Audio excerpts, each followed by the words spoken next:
Halo teman-teman, gimana kabar? Halo Halo Mas Mas, Ardi, baik Oh, Mas. baik, Alhamdulillah. sehat ya. Kemana aja nih liburan kemarin? Di Di rumah rumah? Mas. Ya, di rumah aja Mas. Rumah. Saya habis dari PRJ loh kemarin. Jakarta kan lagi ada hajatan. Wah, Mas Ardi ke sana. Iya Aku dong. kemarin ke Jakarta, Mas, tapi di rumah doang. Tadinya sih mau ke PRJ, tapi kayaknya Hmm. susah deh, macet. Terus parkiran susah nggak sih, Mas? Oh enggak, kemarin saya tuh ke PRJ tuh gampang loh aksesnya. Saya naik angkutan umum, naik Transjakarta. Itu bener udah nyaman, aman, dan terjangkau banget loh. Karena kan tahu sendiri Jakarta kan udah jadi smart city sekarang. Oh, Nah, kalian tahu nggak smart city itu apa? tahu lah. Tahu dong. nggak tahu. Smart City itu Mas ya, harfiahnya aja nih. Smart City, kota pintar. Jadi gimana suatu kota itu berupaya dalam mengatasi berbagai persoalan dan meningkatkan kualitas hidup manusia di dalamnya itu dengan mengembangkan teknologi. Ya nggak, Tan? Betul. Nah, Smart City ini nih sebuah konsep pengembangan kota gitu, Mas, yang mengimplementasikan teknologi secara efektif dan efisien dengan cara menghubungkan infrastrukturnya, ekonominya, sosialnya. Jadi nanti di kota tersebut bisa pelayanan tuh bisa meningkat dan kualitas hidupnya juga bisa jadi lebih baik lagi. Bener banget tuh, Mas Ardi. Jadi Smart City itu adalah wilayah kota yang udah mengintegrasikan teknologi informasi dan komunikasi dalam tata kelola sehari-hari. Jadi supaya tujuannya tuh untuk mewujudkan efisiensi, memperbaiki pelayanan publik, meningkatkan kenyamanan dan kesejahteraan warganya. Kita tahu kan, Mas, Smart City itu apa? Oh, berarti dapat disimpulkan kalau smart city itu sebagai sebuah eh, dampak yang positif ya bagi pemerintahan ya, Oh, khususnya Betul. untuk masyarakatnya, di mana segala aksesibilitas dan keperluan masyarakat itu dapat mudah terjangkau serta dapat ditunjang oleh pemerintah ya. betul. Betul, betul banget, Mas. Tapi perlu diingat kalau misalnya Smart City ini bukan cuma soal teknologi. Benar kan, Tetika? Iya, jadi smart city ini tuh bukan cuma soal kita ngembangin teknologi udah titik di situ aja. Enggak, tapi ada 6 dimensi di mana sebuah kota itu bisa disebut smart city. Nah, dimensi itu tuh ada smart economy, smart governance, smart environment, smart living, smart mobility, sama yang terakhir smart people. Nah, itu tuh apa sih gitu ya. Nih aku jelasin ya, cuma emang agak panjang. Cuma ini penting soalnya kita tahu nih. Smart economy itu tuh faktor ekonomi. Nah, dia ini merupakan pendorong utama dari smart city. Termasuknya tuh apa sih faktor ekonomi itu? Ada daya saing inovasi, kewirausahaan, produktivitas dari kota itu juga termasuk. Jadi semakin banyak inovasi-inovasi yang dikembangkan juga berarti makin banyak nih menambah peluang usaha baru. Yang kedua, smart governance. Mungkin udah sering dengar ya, smart governance itu tata kelola pemerintahan yang cerdas. Jadi gimana sebuah pemerintahan bisa mewujudkan tata kelola dan tata pamong pemerintahan daerah yang baik gunanya untuk meningkatkan kualitas kinerja birokrasi melalui apa? Banyak inovasi atau pemanfaatan teknologi. Kemudian ada smart environment. Environment ini kan lingkungan. Jadi gimana sih sebuah pemerintahan itu bisa menciptakan lingkungan yang bisa memberikan kenyamanan, keberlanjutan sumber daya, keindahan fisik, visual bagi masyarakat atau publik yang ada di dalamnya. Terus ada juga smart living. Living ini kan mungkin tentang kehidupan ya. Gimana suatu pemerintah itu menjamin kelayakan taraf hidup masyarakat di dalam suatu kota, mulai dari pola hidupnya, kelayakan kualitas kesehatan, sampai ke kelayakan moda transportasi. Nah, moda transportasi ini nyambungnya sama poin yang kelima, yaitu smart mobility. Di sini itu di mana tuh sistem itu memungkinkan terpenuhinya mobilitas atau pergerakan warga di dalam kota maupun akses keluar kota secara cepat, singkat, aman, dan nyaman. yang terakhir, ini juga salah satu pendukung utamanya Smart City itu smart people, Mas. Jadi kalau di dalam Smart City itu diharapkannya itu orang-orangnya juga ikut berkembang sebagai smart people. Jadi indikasinya tuh apa? Jadi ketika orang-orang di dalam kotanya itu sudah meningkat rasa tanggung jawabnya terhadap kepentingan publik, terus meluasnya partisipasi dalam proses demokrasi, terus semakin kuat keserasian antar masyarakat sehingga nanti tingkat kejahatannya tuh bisa turun. Nah, kayak gitu. Itulah 6 dimensi yang sebenarnya diharapkan ada supaya jadi smart city. Tapi ngomong-ngomong kalau Karawang udah bisa dijadiin smart city belum ya? Jangan salah teman-teman. Jadi tanggal 21 April lalu itu Bupati kita udah loh menandatangani MOU terkait dengan program Smart City. Nah, selanjutnya nanti Karawang ini akan didampingi secara langsung dengan Kominfo dalam hal penyusunan master plan untuk mendapatkan formulasi kebijakan yang tepat dan akurat terkait dengan program Smart City ini. Gitu. Oh, berarti udah ada MOU-nya sebenarnya ya yang ditandatangani. Loh, udah ada. Kan kalau MOU itu berarti dia naruh investasi gitu ya. Emang potensinya Karawang ada apa aja ya sampai bisa ditandatangani sebuah MOU untuk menuju smart city?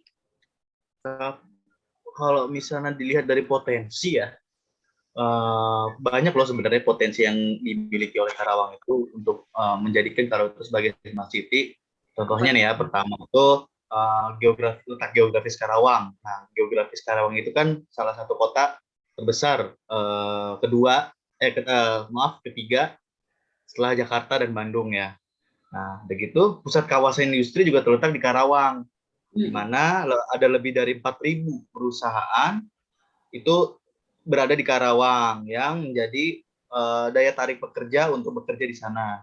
Nah, selanjutnya itu Karawang juga punya potensi menjadi kota metropolitan dan kawasan pemukiman. Nah, serta banyaknya para pengusaha di bidang properti itu mengembangkan usahanya di Karawang. Nah, selanjutnya itu terkait fasilitas pendidikan dan kesehatan Karawang di Kabupaten Karawang itu sudah tersebar yang memungkinkan penggunaan teknologi di sana.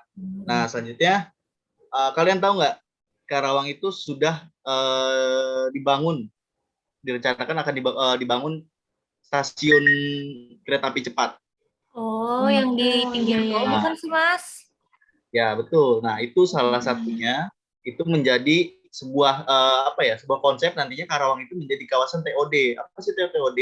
Itu kawasan transit oriented development, di mana sistem transportasi dapat terintegrasi dengan baik dan diharapkan memudahkan masyarakat untuk melakukan mobilisasi. Nah, selanjutnya yang terakhir, nah ini dengan dicanangkannya Karawang menjadi smart city, potensinya besar nih untuk menjadikan Karawang itu meningkatkan pendapatan daerah. Seperti itu sih potensinya ya. Bagus ya.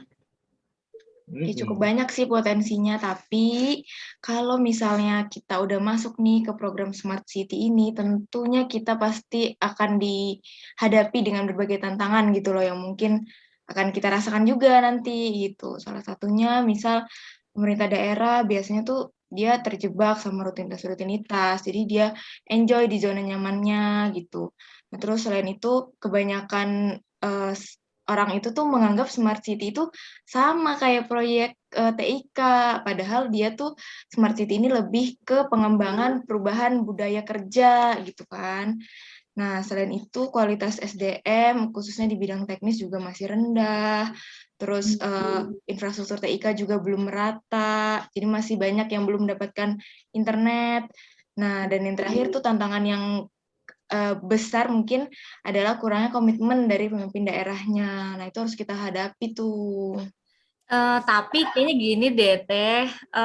Di balik semua tantangan yang tadi Teh Iten sebutin, tetap ada kok peluang yang bisa ningkatin optimisme kita gitu, apalagi khususnya Karawang supaya jadi smart city. Karawang udah punya banyak potensi, nggak usah khawatir gitu terkait tantangan-tantangan yang akan muncul. Soalnya nih dari infrastruktur TIK aja, Menkominfo itu udah berkomitmen di tahun 2022 ini, seluruh wilayah Indonesia tuh sudah harus terlayani jaringan 4G. Berarti semua orang yang ada di pelosok Indonesia gitu ya, pasti sudah harus merasakan jaringan 4G. Nah, dengan adanya peningkatan infrastruktur TIK tersebut, pasti akan meningkatkan pengguna internet dong. Terus kalau pengguna internet itu makin meningkat, terus pasti akan ada semakin bertumbuhnya e-commerce, terus munculnya talenta-talenta yang kreatif di Indonesia gitu, di seluruh Indonesia, apalagi di Karawang juga gitu. Nah, itu tuh salah satu yang menjadi peluang loh ternyata untuk membangun sebuah kota yang pintar gitu atau smart city. Dan tadi sempat disinggung kan ya bahwa tantangannya itu salah satunya kurangnya komitmen pemimpin daerah atau misalnya pemerintah daerah terjebak dalam rutinitas gitu. Tapi ternyata regulasi pemerintah pusat juga sudah banyak memberikan ruang loh. Ada peraturan Menteri Kominfo nomor 8 tahun 2019. Itu tuh memberikan kesempatan daerah juga untuk bisa berinovasi supaya lebih luas gitu, berinovasi dengan leluasa. Terus selain itu juga bahkan pemerintah itu mengeluarkan Perpresnya itu sistem pemerintahan berbasis elektronik dan Perpres 1 Data Indonesia. Jadi tetap ada loh peluang kita, peluang Indonesia, peluang Karawang gitu untuk mencapai sebuah kota yang pintar. Ya kan? Ya, banyak ternyata peluangnya ya. Banyak. Iya. Mungkin menurut saya gini, kita pasti punya saran ya untuk menciptakan sebuah smart city, apalagi kota Karawang ini nih.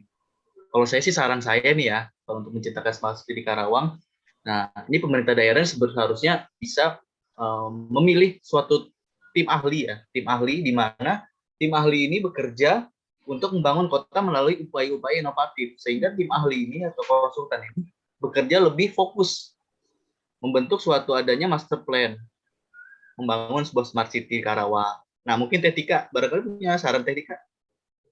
Mungkin sarannya melanjutkan dari Mas Ardi kali ya. Saya setuju kalau kita bisa membentuk sebuah tim ahli dari berbagai latar belakang ahli yang profesionalitas yang mungkin berbeda-beda.